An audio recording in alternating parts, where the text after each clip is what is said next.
Hello friends, कैसे हैं आप सब। उम्मीद है आप सब अच्छे होंगे। तो कल हमने वर्णमाला का टॉपिक समाप्त कर दिया। आज न्यू टॉपिक स्टार्ट करेंगे, संज्ञा। उसके पहले हम देखते हैं कि विकारी और अविकारी शब्द किसे कहते हैं। विकारी शब्द उन शब्दों को कहते हैं जिन शब्दों का रूप परिवर्तन होता है, उसको हम विकारी शब्द कहते हैं। जैसे होता है लड़का का लड़के, लड़की का लड़कियां, गाय का गाय इत्यादि इसके उदाहरण होते हैं। और ये कितने प्रकार के होते हैं? 4 प्रकार के होते हैं। संज्ञा, सर्वनाम, क्रिया और विशेषण।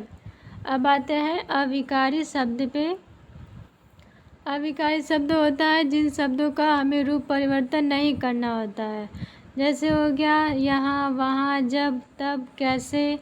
तो इन शब्दों का हम रूप परिवर्तन नहीं करते हैं, इसमें विकार उत्पन्न नहीं होता है।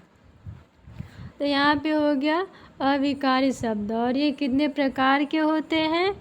4 प्रकार के होते हैं। पहला हो गया क्रिया विशेषण। और क्रिया विशेषण को और क्या कहते हैं? अव्यय कहते हैं। तो पहला हो गया क्रिया विशेषण, दूसरा हो गया संबंध बोधक, तीसरा हो गया समुच्चय बोधक और चौथा हो गया विस्मयादि बोधक। तो हम पढ़ेंगे संज्ञा। संज्ञा किसे कहा जाता है? संज्ञा वह शब्द है जो किसी व्यक्ति, प्राणी, वस्तु, स्थान, भाव आदि के नाम के स्वरूप में प्रयुक्त होते हैं, उसको हम क्या कहते हैं? संज्ञा कहते हैं।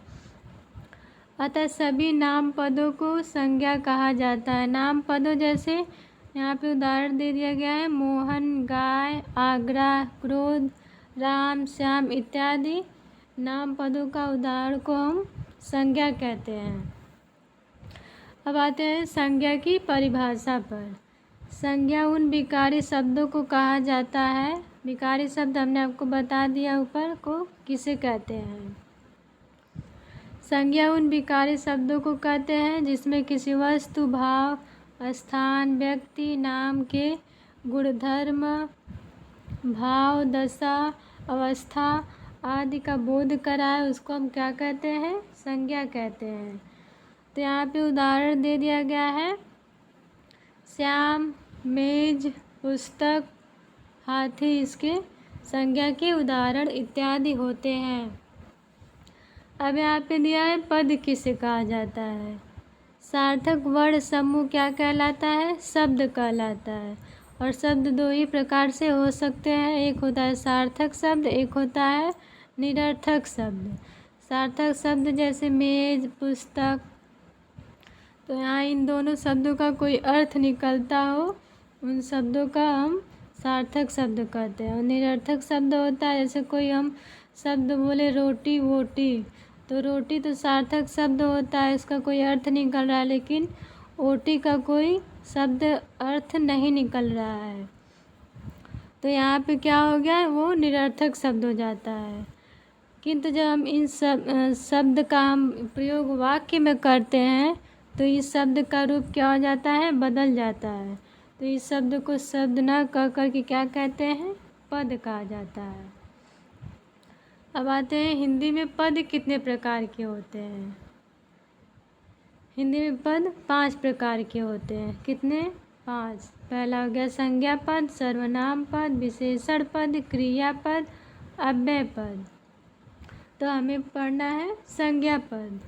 अब आते हैं संज्ञा पद के उदाहरण पर। यहाँ सभी पद संज्ञा है, तो यहाँ जितने भी वाक्य दिए गए हैं, जितने भी प्रयोग वाक्य किए गए हैं, यहाँ पे सभी पद संज्ञा हैं। और संज्ञा पद का अर्थ ही क्या है?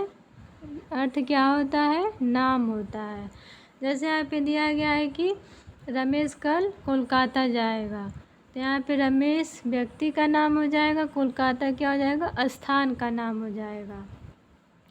वह पुस्तक पढ़ रहा है, पुस्तक यहाँ पे क्या हो गया? एक वस्तु का नाम हो गया जो पढ़ने का साधन होता है। शेर दहाड़ता है, शेर यहाँ पे क्या हो गया? एक जानवर का नाम हो गया। ईमानदारी अच्छी बात है, तो ईमानदारी यहाँ पे क्या प्रदर्शित कर रही है? भाव प्रदर्शित, भाव या दशा प्रदर्शित कर रही है। इसकी ऊंचाई देखो। ऊंचाई एक भाव या दशा प्रदर्शित करती है। तो यहाँ पे सभी पद क्या है? संज्ञा है। अब आते हैं संज्ञा अंग भेद के उदाहरण पर। संज्ञा अंग भेद को संज्ञा अगर कोई वाक्य दिया है उसमें हमें संज्ञा को पहचानना है और बताना है। तो जैसे यहाँ पे दिया है कि सनाया गीत गा रही, तो सनाया यहाँ पे क्या है? एक व्यक्ति का नाम है। गाय घास खा रही है, तो गाय यहाँ पे क्या है? एक पशु का नाम है।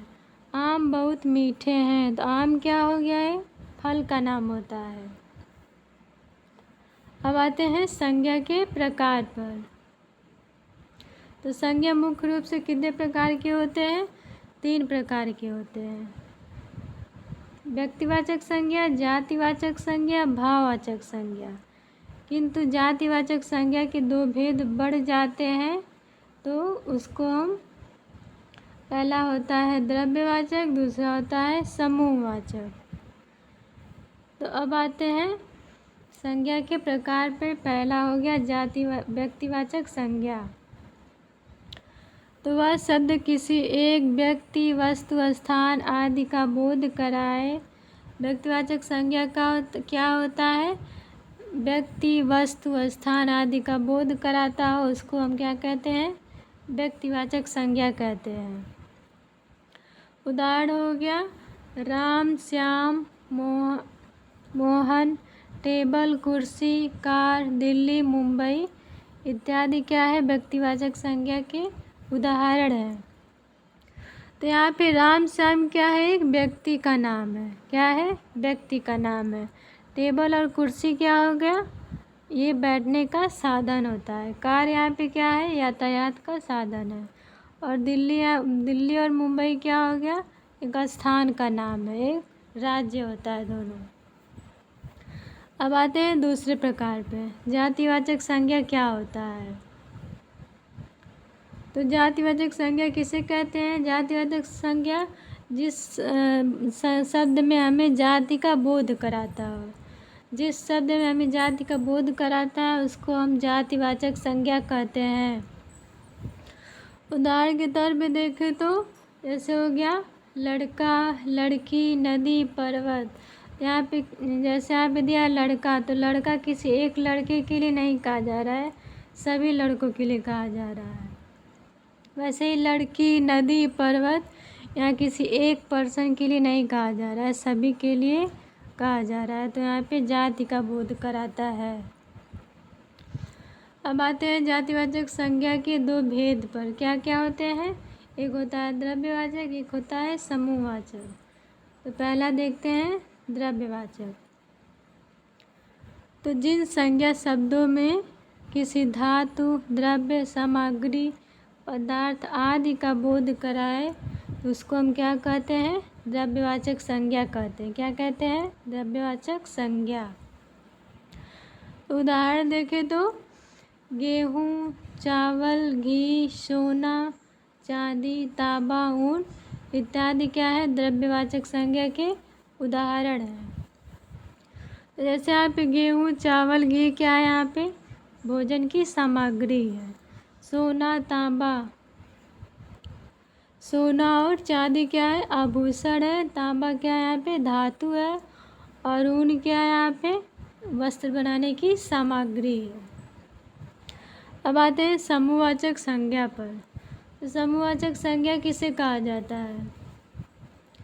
जिन संज्ञा शब्दों में किसी एक व्यक्ति को बोध न करा के पूरे समूह का बोध कराता है, पूरे समाज का बोध कराता है, तो उसको हम समूहवाचक संज्ञा कहते हैं। जैसे यहाँ पे दिया उदाहरण सेना, पुलिस, पुस्तकालय, दल, आयोग इत्यादि क्या है? समूहवाचक संज्ञा के उदाहरण हैं।